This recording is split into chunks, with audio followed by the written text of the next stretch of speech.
Hello दोस्तों, स्वागत है आपका आपके पसंदीदा यूट्यूब प्लेटफॉर्म नोट्सबुक आईएएस पे। दोस्तों, आज हम बात करने वाले हैं यूपीएससी में जो रिकमेंडेशन की बात की जा रही है उस पे बात करने वाले हैं हम लोग। तो क्या रिकमेंडेशन की गई है, कौन सा रिकमेंडेशन दिया गया है, उस पे पूरा हम लोग चर्चा करेंगे। तो जल्द से जल्द जुड़िए और अपने अपने ग्रुप में शेयर कीजिए ताकि हम लोग ये विस्तृत चर्चा में भाग लें। ठीक है, वास्तव में यहाँ से कोई प्रीलिम्स मेंस का टॉपिक नहीं है, लेकिन एक इथिकल या एक तरह से देखा जाए जो स्टूडेंट हैं, चाहे वो हिंदी मीडियम के स्टूडेंट हो चाहे इंग्लिश मीडियम के स्टूडेंट हो, जो यूपीएससी में अटेम्प्ट करते हैं या यूपीएससी में जो है यूपीएससी की तैयारी करते हैं, उनके लिए ही बहुत बड़ी ये खबर है। अब कहने की बात यह है, इसमें रिकमेंडेशन जो दिया गया है, जो ये समिति, हालांकि समिति नहीं ऐसे, तो इसमें जो रिकमेंडेशन दिया गया है, इसमें बताया गया है कि जो मैक्सिमम नंबर ऑफ एज है वह 27 रखा जाए यूपीएससी में, जो कि जैसे आपको पता है कि जनरल वगैरह के लिए 32 वर्ष जो है रखा गया है, 32 ईयर्स है। ठीक है, इवन एस सी के लिए थोड़ा सा और इंक्रीजिंग है, ओबीसी के लिए थोड़ा सा उसमें छूट है, और इसमें केवल अटेम्प्ट काउंट जो होते हैं वो होते हैं। जैसे आपको पता भी होगा कि अटेम्प्ट काउंट में जो 6 अटेम्प्ट काउंट होता है वो जनरल का होता है, इवन 9 अटेम्प्ट जो होता है वो आसपास 9 अटेम्प्ट के आसपास ओबीसी का होता है। तो तो तो तो वो मुख्य रूप से ये अटेम्प्ट की इसमें बात की गई है कि अटेम्प्ट भी कम किया जाए और साथ साथ जो उम्र है वो भी कम किया जाए, यानी 27 साल और 3 अटेम्प्ट। यह कितना सिंपल से इस बात का रिकमेंडेशन कर दिया गया है कि 27 एज जो होना चाहिए और 3 जो होना चाहिए वो अटेम्प्ट होना चाहिए। कितना सिंपल से कर दिया गया। अभी हिंदी मीडियम वालों का थोड़ा सा बात करते हैं, तो कुछ ऐसे ऐसे स्टूडेंट हैं जो जो 4 4 अटेम्प्ट 5 5 अटेम्प्ट में, इवन इंग्लिश मीडियम में भी इस वर्ष 2025-2024 वाला जो रिजल्ट निकला है उसमें आप लोगों ने देखा होगा कि जो टॉपर है वो 4th और 5th अटेम्प्ट में हुआ है। यूपीएससी ऐसा ही है कि अनप्रेडिक्टेबल है। ठीक है, तो उसमें 4th अटेम्प्ट 5th अटेम्प्ट तक जाना कोई आम बात नहीं है, या 3rd अटेम्प्ट तक जाना कोई आम बात नहीं है। मतलब कोई मतलब ऐसा नहीं है कि बहुत बड़ी बात है, ये आम बात है। ठीक ना। तो मेनली कॉमन ये है, जहाँ पे रिकमेंडेशन देना चाहिए, जहाँ पे रिकमेंडेशन कार्य करना चाहिए, जो इसमें सुधार होना चाहिए, जहाँ पे पारदर्शिता आना चाहिए, वहां पे बात नहीं हो रही है, वहां उस बिंदु की बात नहीं हो रही है। पारदर्शिता वहां पे आना चाहिए जहाँ पे सिलेक्शन हो जाने के 1.5 साल बाद, सिलेक्शन हो जाने के 2 साल बाद, सिलेक्शन हो जाने के 3 साल बाद किसी भी अधिकारी का सर्टिफिकेट जांच किया जा रहा है तो सर्टिफिकेट फर्जी आ रहा है। सर वहां पे रिकमेंडेशन देना चाहिए, वहां पे सुधार करने के लिए कि किसी अधिकारी का या कोई स्टूडेंट सिलेक्टेड हो गया, सिलेक्टेड होने के बाद 2 वर्ष अगर वह जॉब कर चुका है, उसके बाद से ईडब्ल्यूएस उसके सर्टिफिकेट में अगर फॉल्ट निकल रहा है, वहां पे जांच होनी चाहिए पहले।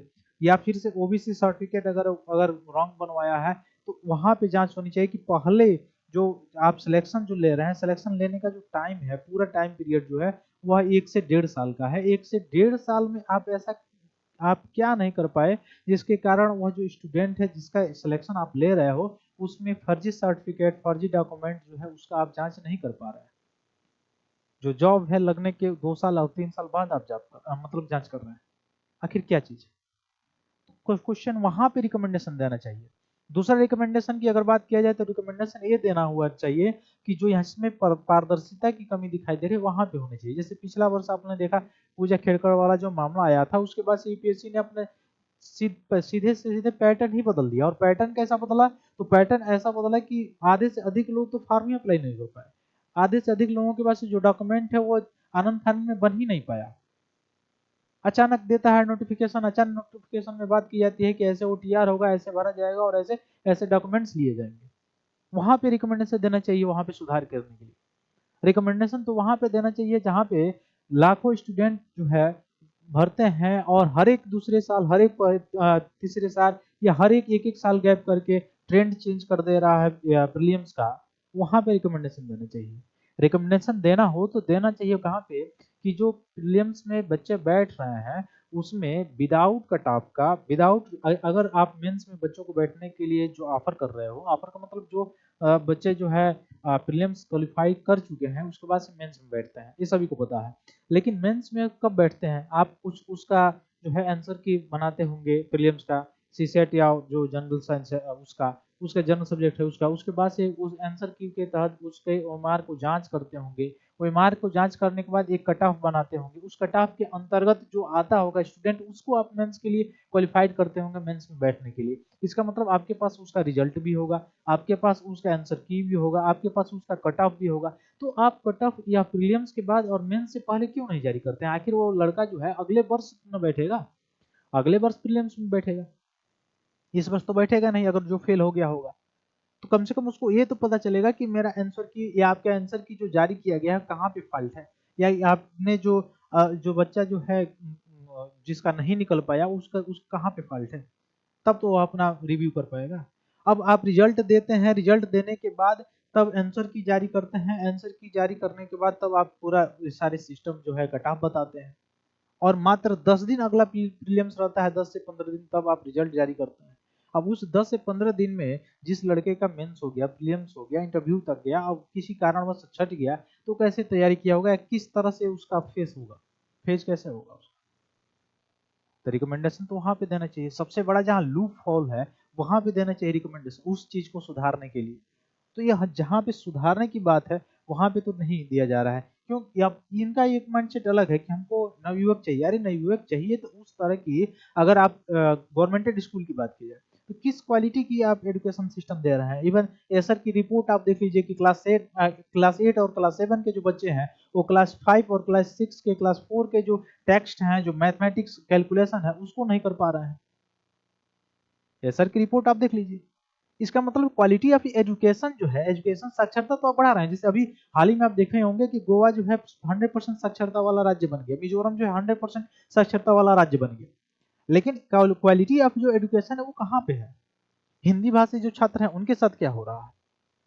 इवन इंग्लिश मीडियम जो भी बच्चे हैं उनमें भी जो बेस ऑफ एजुकेशन है उसमें क्वालिटी कैसे है? तो जब क्वालिटी ऑफ एजुकेशन आप नहीं सुधारेंगे तो लाजमी है कि वहां तक जाते जाते ग्रेजुएशन करें, ग्रेजुएशन करने के बाद वहां पे जाते जाते उसका वैसे हो ही जाएगा, और हर एक वर्ष आपको अटेम्प्ट और हर एक वर्ष जो है अपना जो पूरा पैटर्न है वो चेंज करते जाना है आपको, पहला चीज तो ये है।